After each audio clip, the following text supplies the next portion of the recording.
Hi hello అండి అందరికీ. అందరూ ఎలా ఉన్నారు? బాగున్నారు కదా? నేను కూడా చాలా బాగున్నాను. ఈరోజు సండే స్పెషల్గా నాటుకోడి. ఈ బర్డ్ ఫ్లూ తర్వాత ఫస్ట్ టైం అండి చికెన్ తెచ్చుకోవటం. చికెన్ చూడగానే ప్రాణం లేచొచ్చింది, హమ్మయ్య అనిపించింది. బర్డ్ ఫ్లూ వల్ల అయితే ఎక్కడికోళ్ళు అక్కడ చచ్చిపోయినాయి.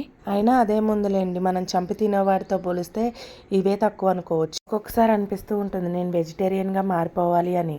ఒక 10 days బాగానే ఉంటామండి, ఆ తర్వాత నాన్ వెజ్ లేకపోతే మనమే పోతామేమో అనిపిస్తూ ఉంటుంది. ఈ ఆలస్యం చేయకుండా చికెన్ చేసే ప్రాసెస్ చూసేద్దాం రండి.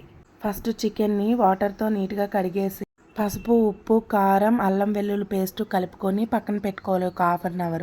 తర్వాత ఒక బౌల్లో ఆయిల్ వేసుకొని అది వేడైన తర్వాత జీలకర్ర వేసుకోవాలి. ఫస్ట్ జీలకర్ర ఫ్రై అయిన తర్వాత పచ్చిమిర్చి వేసుకోవాలి. ఈ పచ్చిమిర్చిని కూడా ఫ్రై చేసుకున్న తర్వాత ఆనియన్స్, ఇవి బ్రౌన్ కలర్లోకి వచ్చేంత వరకు ఫ్రై చేసుకోవాలి. ఇవి ఫ్రై అయిన తర్వాత చికెన్ వేసుకోవాలి. ఈ చికెన్లో వాటర్ ఏం పోయకుండా ఒక 20 minutes అలానే ఉడికించుకోవాలి.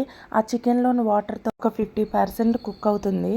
ఆ తర్వాత ఒక 2 glasses వాటర్ వేసుకోవాలి. అలా 2 glasses వాటర్ పోసిన తర్వాత ఒక 10 minutesలో ధనియా పౌడర్ వేసుకోవాలి. అలాగే ఒక 20 minutes తర్వాత లాస్ట్లో కొంచెం గరం మసాలా, కొత్తిమీర వేసుకుంటే ఒక 5 minutes తర్వాత చికెన్ కర్రీ కంప్లీట్ అవుతుంది. బర్డ్ ఫ్లూ స్టార్టింగ్లో కూడా చికెన్ని 100 degreesలో ఉడికించుకొని తినొచ్చు అని చెప్పారు. బర్డ్ ఫ్లూ తర్వాత ఫస్ట్ టైం చికెన్ కర్రీ చేస్తున్నా. చూసారు కదండి, వేడివేడి చికెన్ కర్రీ రెడీ అయిపోయింది. ఈ వీడియో మీకు నచ్చినట్లయితే please like and share and subscribe.